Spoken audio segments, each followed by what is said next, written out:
This is Boston Lanka special series on upcoming presidential election in Sri Lanka. I am Chitral Dimhel. We have less than 1 month to the presidential election in Sri Lanka.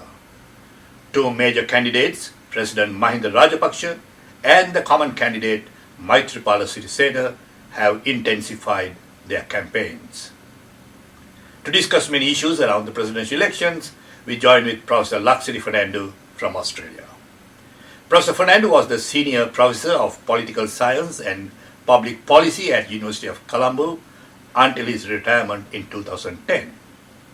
From 1995 to 1997, he had served as the Executive Director, Diplomacy Training Program at the University of New South Wales, and also had held the position of Secretary for the Asia Pacific World University Service in Geneva from 1984 to 1991. Professor Fernando, let's begin this conversation with the presidential elections in Sri Lanka. What do you think about the common candidate Maithripala Sirisena? Is he a formidable opponent to President Mahinda Rajapaksa? Of course. Among the people who were suggested for the common candidate, I think he is the best. And I have met him, I know him fairly well as a minister, as a political activist, as a General Secretary of the Sri Lanka Freedom Party. He's a very sober, modest, and a forthright person with considerable vision for the future of Sri Lanka. Therefore, I think he's a major challenge for the President Rajapaksa at this juncture. His background is rural background. That is what the government claimed in respect of the opposition. They said these are urban people, intellectuals, Western aligned, and so on and so forth.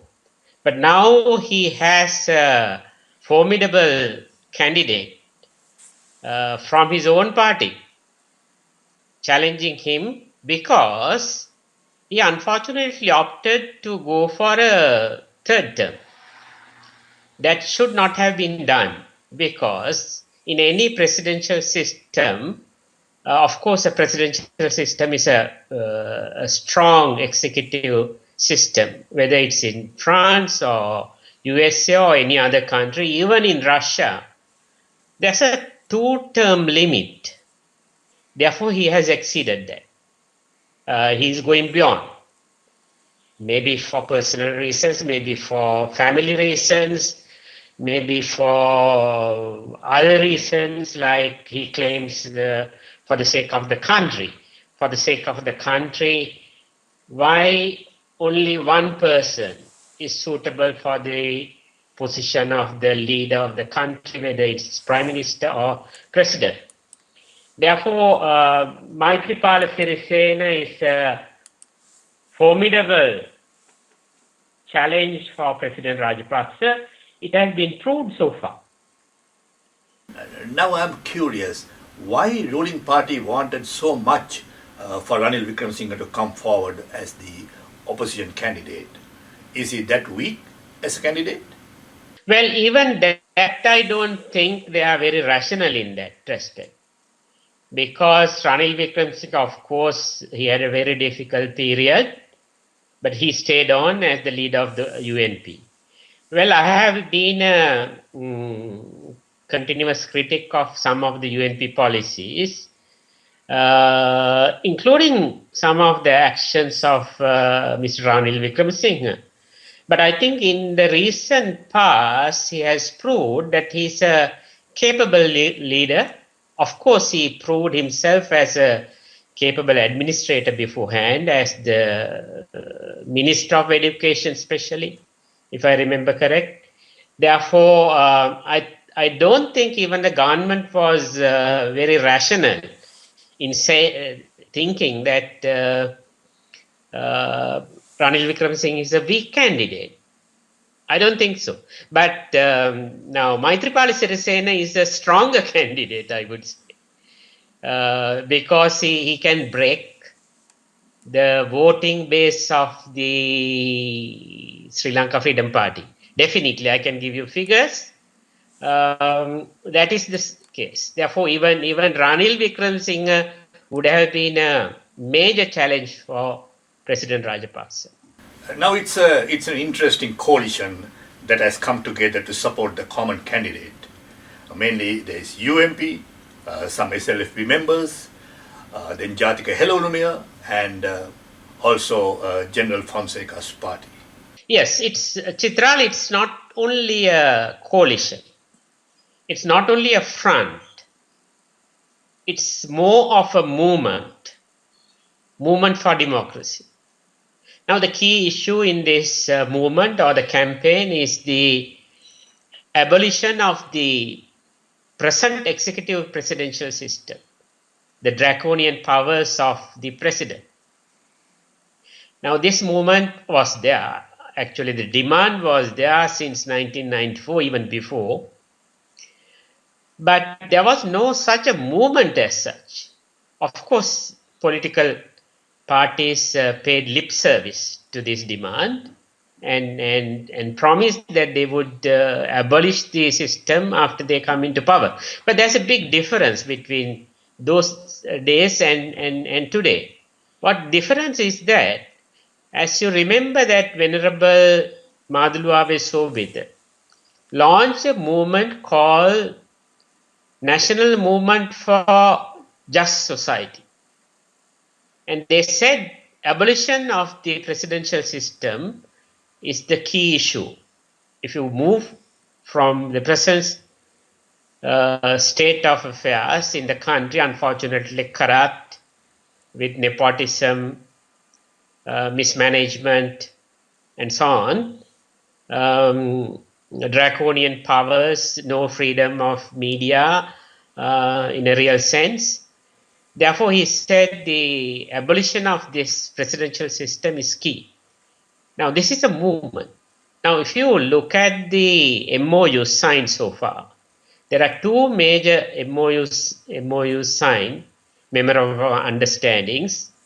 One between the UNP, Sarath Fonseca's party, and the common candidate. Not only that, there are 32 organizations for the first time in electoral politics. There are so many organizations come forward. Now, one can disregard these organizations as these are not political parties, small political parties. Yeah, of course, some are not political parties at all. Those are civil society organizations. Now, what does it mean? It means there's a movement. It's a formidable movement. Therefore, I would not consider this as just a coalition or a political front, Chitral. We all know that in a national election, minority votes going to be very crucial. Any indication about how the minority parties such as Muslim Congress and TNA might use their voter base? I mean, I think what I'm trying to understand from you is how you think the majority Muslims and Tamils might vote in this election. Well, traditionally, for example, traditionally the Tamil vote goes for those parties or the candidates oppose the existing government. That's the pattern. In fact, even at the last elections in 2010, TNA very clearly supported Sarath Fonseca. It was a kind of a surprise move, but nevertheless it happened. Now this time they have not yet taken a decision.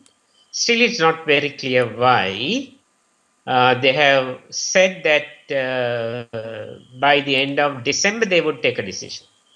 I hope they would take a very positive decision because they can move around 600,000 people to the polling booths. That's a formidable number.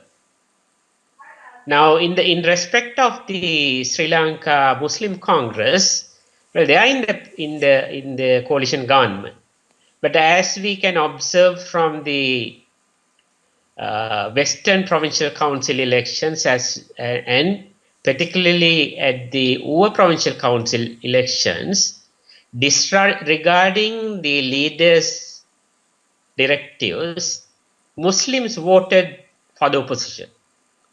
Therefore, I would count the Muslims en bloc would vote for the opposition candidate. Well, if the TNA doesn't take a very clear decision, there's a possibility that some people might not come to the polling booth. I don't think they would take a boycott decision like Prabhakaran did in 2005. As a result, Mahinda Rajapaksa won against Ranil Wickremesinghe with not a huge majority. Therefore, I would think still it's not clear, but I would hope, logically speaking, the TNA to support the opposition candidate. But it's better, in my opinion, for example, it's not the electoral matter alone. I would think, for example, there should be a MOU or understanding between the opposition candidate and the TNA, because TNA is the main party for the Tamil people in the country, especially Northern East. Therefore, I think for the future of the country, for reconciliation, not only for the elections, it's better that they come to an understanding. Not on the basis of maximalist demands on the part of some of the radicals within the TNA, but on moderate premises. For example, I think there should be understanding. Now, in this presidential election, the all left parties, the Lanka Samaj Party, the Communist Party, they are with President Mahinda, while the new left, Janata Vimukti Peramuna, is working as an anti-Mahinda party. What do you think about the all left and their significance at present political arena, and about the role the Janata Vimukti Peramuna is playing? Well, the role of Janata Vimukti Peramuna is very decisive. At least they can move around 200,000 voters, maybe more. They can influence more. But definitely, their voter base I would count as 200,000, minimum 200,000. Now they have started their own campaign. I respect their policies at present.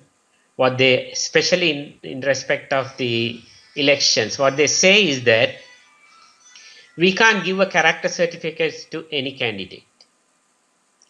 Therefore, we are not coming into an alliance at the moment. But we want to defeat Mahinda Rajapaksa very clearly.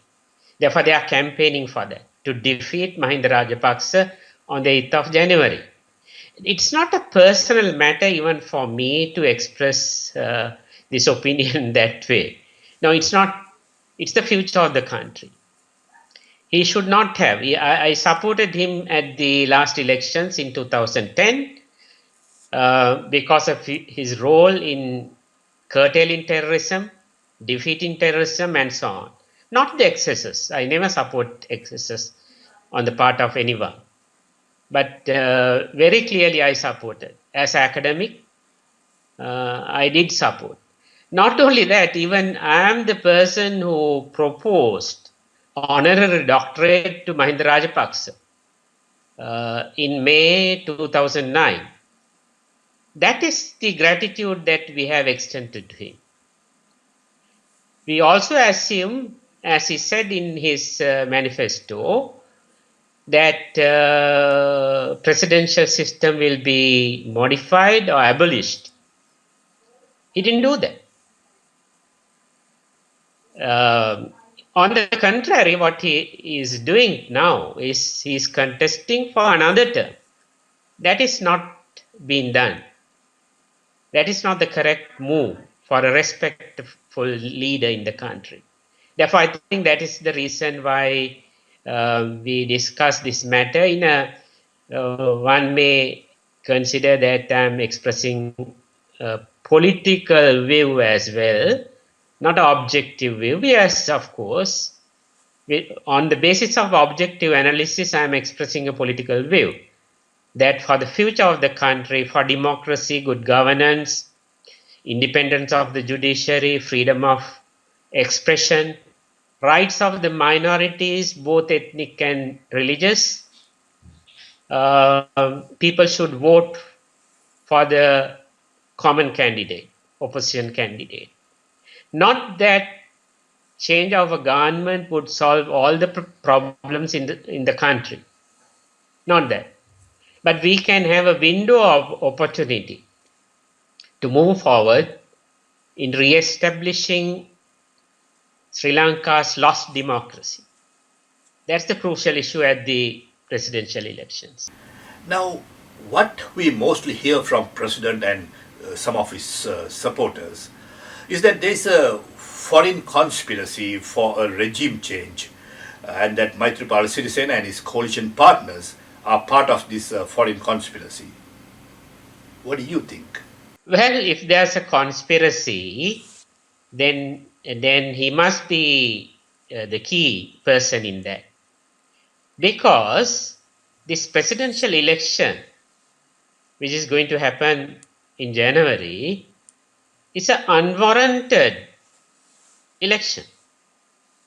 Now he has 2 more years to go.